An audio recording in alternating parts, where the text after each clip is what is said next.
Hello बच्चों, कैसे हैं आप लोग। आई होप सभी बच्चे बहुत अच्छे होंगे। प्यारे बच्चों, जो आज हमें पढ़ना है वो हम पढ़ेंगे रोलिंग फ्रिक्शन।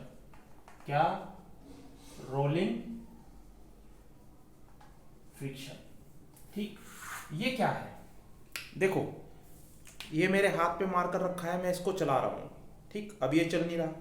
क्यों? क्योंकि बीच में स्टैटिक फ्रिक्शन लग रहा है। अब थोड़ा और फोर्स बढ़ाया, थोड़ा और फोर्स, और जैसे ही एफ स्टैटिक लिमिटिंग में चेंज होगा ये चलना शुरू कर देगा। और फिर इसके बीच में जो जो कॉन्टैक्ट है, नीचे वाला सरफेस और इसका जो सरफेस है, उसके बीच में जो फोर्स लगेगा, सॉरी, जो फ्रिक्शन फोर्स लगेगा वो कौन सा होता है? काइनेटिक फ्रिक्शन फोर्स होता है। क्लियर है? अब प्यारे बच्चों, ये रोलिंग वाला रोलिंग फ्रिक्शन क्या है? देखो, जब हम ऐसे मूव करा रहे हैं, there is a static friction, limiting friction और काइनेटिक फ्रिक्शन।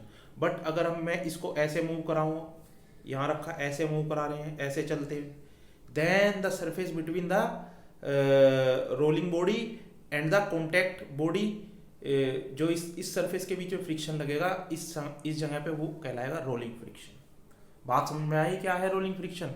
जब कोई बॉडी रोल करती है, तब friction between body and contact surface is known as rolling friction. when a body is rolling,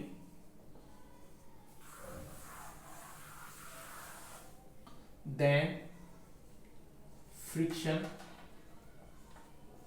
between body and contact surface will be rolling friction. बात समझ में आई? मान लो एक एग्जांपल ले लेते हैं, ये कोई बॉडी है और जो मूव करते हुए कैसे चल रही है, इस तरह से, इस डायरेक्शन में। तो यहाँ जो फ्रिक्शन लगेगा इसके बीच में बॉडी के, ये वाला जो पॉइंट है, किस तरह का फ्रिक्शन लगेगा यहाँ? Rolling friction. रोलिंग फ्रिक्शन प्यारे बच्चों। ठीक, अब इसकी डायरेक्शन क्या होती है, ध्यान से देखना। मैं 3 केस लेता हूं उसमें, एक ये और प्यारे बच्चों एक और ये। ठीक, बिल्कुल गोल गोल इसको बना देंगे आप अच्छे से, कोई दिक्कत वाली बात नहीं है।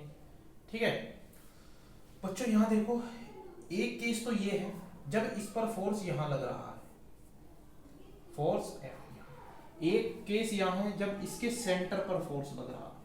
ठीक, और एक केस यहां है जब इसके नीचे वाले पोर्शन पे फोर्स लग रहा है। ठीक, बात समझ में आ रही है? ठीक, तो अब देखो, ये फोर्स लगने की वजह से जो कांटेक्ट पॉइंट है, पॉइंट ऑफ कांटेक्ट है, वो किधर जाने के लिए कोशिश करेगा? इस डायरेक्शन में।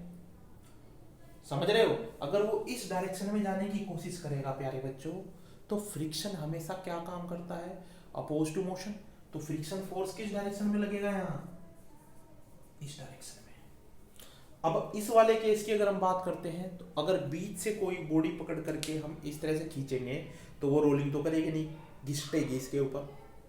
समझ रहे हो? और वो किधर जाना चाहती है? किधर जाना चाहती है वो? ठीक है, वो किधर जाना चाहती है प्यारे बच्चों? वो इधर जाना चाहती है। ठीक, तो अब यहाँ जो फ्रिक्शन लगेगा वो किस डायरेक्शन में लगेगा? इस डायरेक्शन में लगेगा। और ये वाला केस तो आप बिना देखे ही बता सकते हैं। ठीक, इधर फ्रिक्शन कहाँ लगेगा? अगर मैं इसको खींचूंगा तो ये ऐसे जाने की कोशिश करेगी, और ये जो पॉइंट ऑफ कांटेक्ट है वो इधर जाने की कोशिश करेगा। ठीक, तो फ्रिक्शन फोर्स इसका अपोज करेगा, तो वो भी किस डायरेक्शन में होगा? इस डायरेक्शन में लगेगा। तो बच्चों समझ में आया क्या है rolling friction? This is known as rolling friction प्यारे बच्चों। इसका एक और बहुत अच्छे केस बनते हैं इसके, इंक्लाइन प्लेन पर रोलिंग फ्रिक्शन फाइंड करना, ये सभी चीज़ें हैं। बट बिकॉज बच्चों ये आप लोगों के सिलेबस में नहीं है, तो इसलिए आप लोगों को वो चीज़ें मैं नहीं बता रहा हूँ अभी। ठीक, तो आप लोग इतना कंप्लीट कीजिएगा। चलिए प्यारे बच्चों, आज के लिए इतना ही। जय हिंद प्यारे बच्चों। इसको अच्छे से पढ़ो, एनसीईआरटी से पढ़ो, और बढ़िया तरीके से इसके नोट्स बनाओ। बट जितना मैंने लिखा है इट्स इनफ। ठीक है ना? ये इसका बिल्कुल बेस है। और चलिए प्यारे बच्चों, आज के लिए इतना ही। जय हिंद प्यारे बच्चों।